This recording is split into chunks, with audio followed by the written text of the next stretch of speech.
All right, so I'm going to do a soapbox special, and I'm going to talk about moral ambiguity in characters in movies. Hit him with a horn.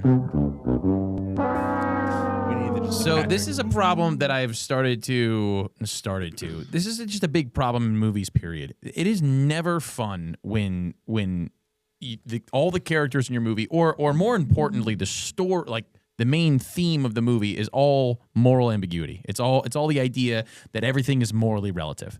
Now, regardless of what kind of person you are out there and where your beliefs are held, your beliefs are put somewhere. Like you have some idea, and whether you choose to admit this or not, you do. You sit there and you say that is good and this is bad. And the problem with trying to tell a story with that lens is it's like telling a story where nihilism is just the main overarching theme, where it's like, well, we've thought through this and nothing is really real. Nothing really matters. And so you, as the audience, start to not care because nothing matters, because the characters that you're viewing are kind of trash morally because they're intentionally made to be so. And all the other characters around are also trash morally. And I think a big example of this, and I've already referenced it, is the Game of Thrones series, the original Game of Thrones series, and then the spinoff, the House of the Dragons.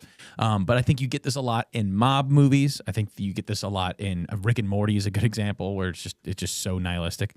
But the problem with these is that you miss out on all the characteristics that make a movie, a show, a story, a character interesting, which is like the good characteristics: courage, bravery, nobility, integrity, anything like that you can move towards. These characters don't have them, or they'll just kind of come in waves because everything is relative.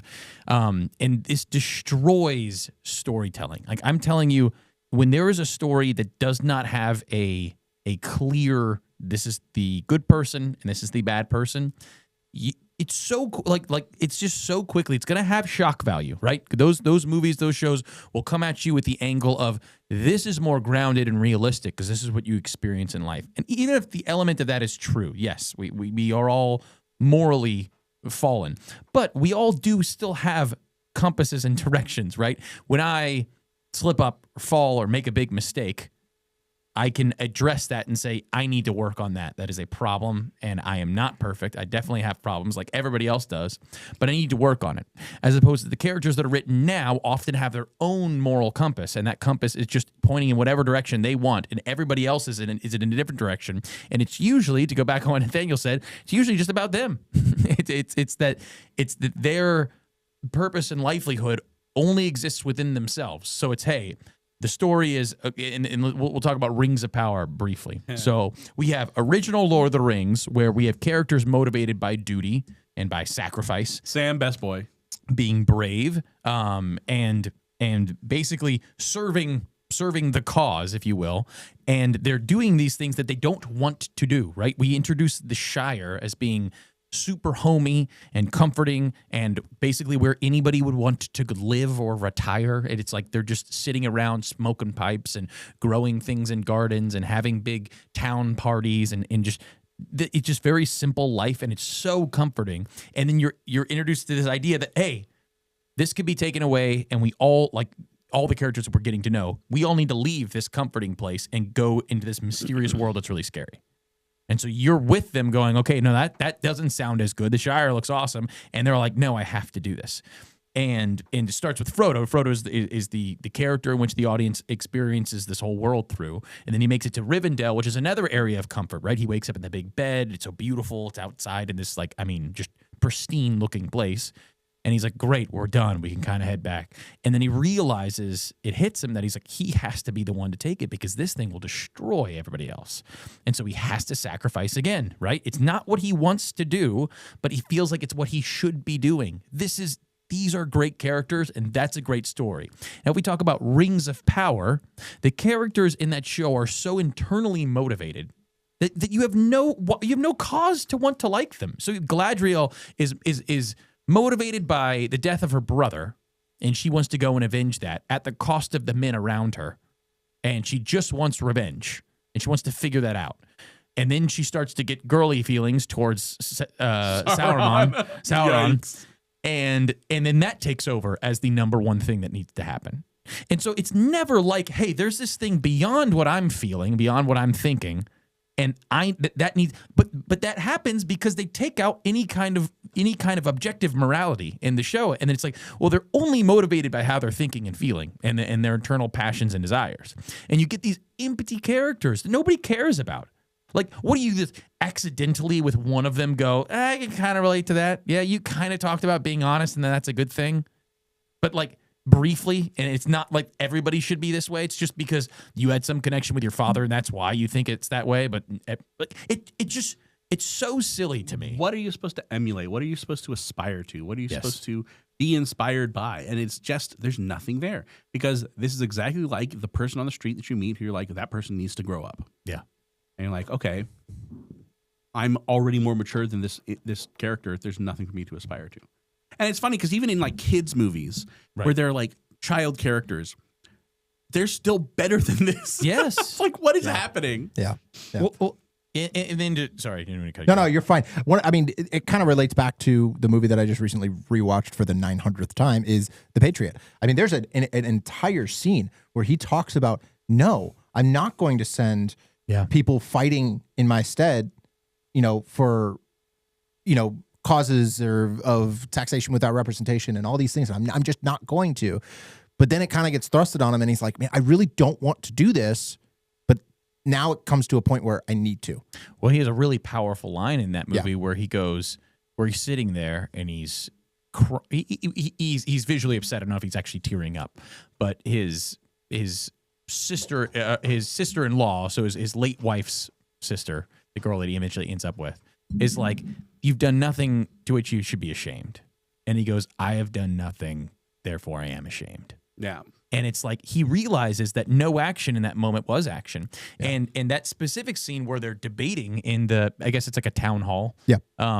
That's such an amazing scene because so good. Because you have these people that are bringing up good points from different sides of this spectrum. Like you have some that are like, hey, this is wrong. We eventually have to draw this line. Like this is literally a depiction of America at the time of getting to that point where they're like, we have to make a stand.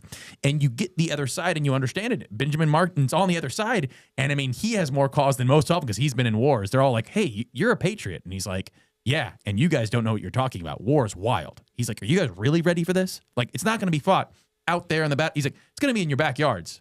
And they're all like, and he speaks with so much more experience. And so that scene's amazing because there is a morality that is there. And because you're interested in knowing nobody wants families to die. Yep. Nobody wants innocent people to die, and even the people that are saying going to war, they don't really want anybody else to die, but they think that we might have to do this because it's just and it's right. Yeah. So the discussion still can happen and still be like, hey, you're on that side and I'm on this side, but there has to be a moral thing that you're pushing towards, as opposed to just going, well, this is what's right in my head, and so therefore it is right, and for you it's that, and for you and that's where where people get confused and say, oh, well, what the best thing to do was ambiguous in the sense that it was not immediately clear what the best course of action was, what the correct course of action was, but it was never unclear what right and wrong were. Correct. But when they talk about moral ambiguity, when Greg's talking about moral ambiguity, he's saying you've removed the definitions of right and wrong. Right. And we're watching the first Harry Potter.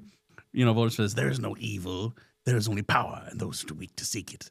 Right, and that's the wrong view. Like there is good, there is evil, and you should side with the good, even at the cost of your own comforts. Right. And Last Jedi, Finn's going to make a sacrifice to save his friends, and then Rose Tico says, "Now I'm going to smooch you, so my feelings are more important than our friends who are literally going to get blown up." I mean, yeah, they get Jedi Ex Machina out of there, but she had no idea that was going to happen. She basically said, "I'd rather all my friends die than my smooching partner, because I have absolutely no sense of scale or of duty or of anything." That movie didn't even understand it. Like, so sorry, we're gonna if this is ever brought up, like we have to just shit on it really briefly. 100%. Rose Tico, her sister, a soldier, effectively was a suicide bomber to go and destroy one of the biggest ships from the First Order. Then you get Finn, who is running away from this situation, who then Rose Tico tases and calls a coward because he's running away from his duty. And then later, as Finn is going to be a suicide bomber to save his friends, she tackles him out of the air and then is like, you idiot. It's not about killing those you hate. It's about saving those you love. It's like, girl, so your sister was horrible. Is that what you're saying? So Finn should have run away that first time. What are you doing? What are you doing, you stupid film? You dumb film. Yep. So I am convinced Rian Johnson is a moron. Don't need to All be his murder convinced, he just mysteries is. are bad murder mysteries. They are bad films. Yeah. He is a bad director. He makes visually interesting films, but he is a bad director. Not to get so sidetracked by this, but we can talk about this. One of the days, it'll just be a soapbox. It'll just be The Last Jedi, and we will just I might Rip it do apart. just Rian Johnson is a hack and Yes. should not be allowed to work in Hollywood. Just rip it apart. But not straight too far from the moral ambiguity. Yes, I think that the problem is that there is a lack of care that goes in very quickly. And I don't think it's just for me. I think that the Game of Thrones is one of the few successes we've seen here. And success is The Boys started successfully, but then it petered out because it's because like the you said, shock it's value. value, It's and the- it gets boring. Yes, it's the shock value of going, okay, I'm used to characters having some plot armor. I'm used to them always doing the right things. And so now it's shocking when all of a sudden your main character just gets his head exploded or gets cut in half, or your main character all of a sudden is involved in some really shady stuff and is ultimately kind of a nasty person. And the aim of that is to say, well, it's more grounded, right? Like it's more unpredictable, like life. Like life is. Part of me, I always kind of wince at that. I always wince at that because I'm like, okay, even in life though, you should there should be an objective truth in life. I'm sorry, like Marco ranted about. I'm sorry, there just are things that are happening, and unless you're a nihilist who just believes that nothing means anything, then you also believe that there is purpose to the things that are happening, and there is weight to the things that you're doing. Now, again, strong believer, Christian. It doesn't have to be that all of these characters in these stories are pointing to Jesus Christ for these things, but that there would be a moral reason why they are doing these things is important just to make any story. Like I get frustrated because most stories, completely secular, you can pull the Christian themes out of them. It's one of the biggest joys I have of being a Christian is to say, okay, I know that there's this ultimate story of the universe and it ends with hope. And I can look at these secular stories and pull out the themes that they're taking from the one true story. Whereas these moral ambiguous ones are so bad that I'm like, I don't know if that qualifies as a story. There's just nothing really there. It was like a bunch of awful things happening to one dude and he turned around and he was awful right back. And then you're like, didn't you get it?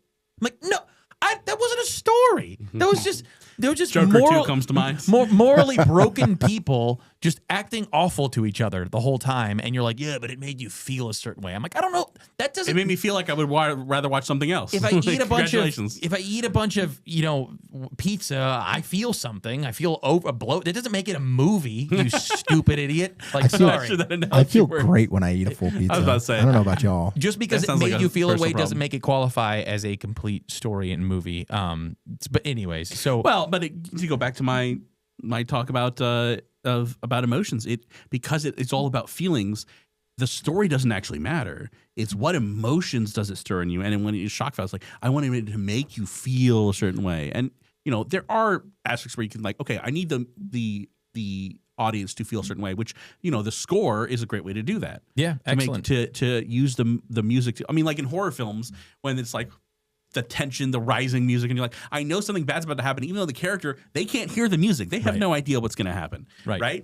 So there is an aspect of you want to move people's emotions in a certain direction. Certainly. But this is like the emotion is the point, Correct. not the story. And it's like, okay, so you're just trying to get people high. Yeah. Congratulations. You're a crack pipe. And that's the only way that they can do it in these moral ambiguous stories because there is no way to get attached to that. I just don't know how. Like there's no way you're watching these people just be awful Liam, how did you get attached to Old Boy? and end up in a ditch, whatever, dead. And you're like, okay, great. Am I supposed to be sad? Like, there's no way you're watching Natural Born Killers. Yeah, I was about to say. And at any point, you're like, like, but the movie will go, oh, I want them to feel sad now, so let's pump in a whole bunch of sad music and slow-mos to get them to care. And then you're sitting there, and that's when you get pissed at the movie because you're like, stop trying to make me care. This character sucks. 3 billboards outside Ebbing, Missouri. Because done in a good way, you're right. Like Gandalf's death, I think of in the first Lord of the Rings movie, is an incredible scene. But it's earned that crap. It's earned it because Gandalf has been the guy this whole time.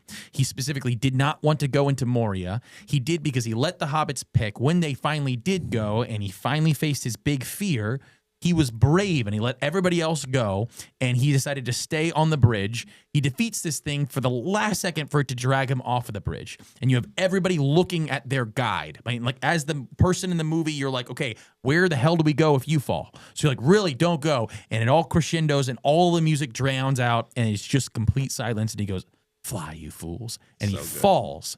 And this really somber music comes in, and everything else is slow motion and quiet, and you just hear Frodo yell. And then it cuts to this montage of them going out of the caves, and they're all experiencing this loss in different ways. And it's a beautiful, brilliant scene because I mean, you get Legolas being confused because he's an elf and he hasn't experienced death like this, and he's just kind of looking around. You get Gimli wanting to go back in and fight, which is totally accurate to his character. You get the hobbits just comforting each other and crying because they're like children. And then you get Aragorn, who is the leader, being like, "Hey, I'm not facing this right now. We need to keep going. That is the wise thing to do." Anyways. That all happens because it's earned that moment, whereas all of these morally ambiguous movies will just try to pump in all those feelings for nothing. And you're like, this is empty and it's stupid. Stop making me try to care. Yep. All right. I'll get off my soapbox.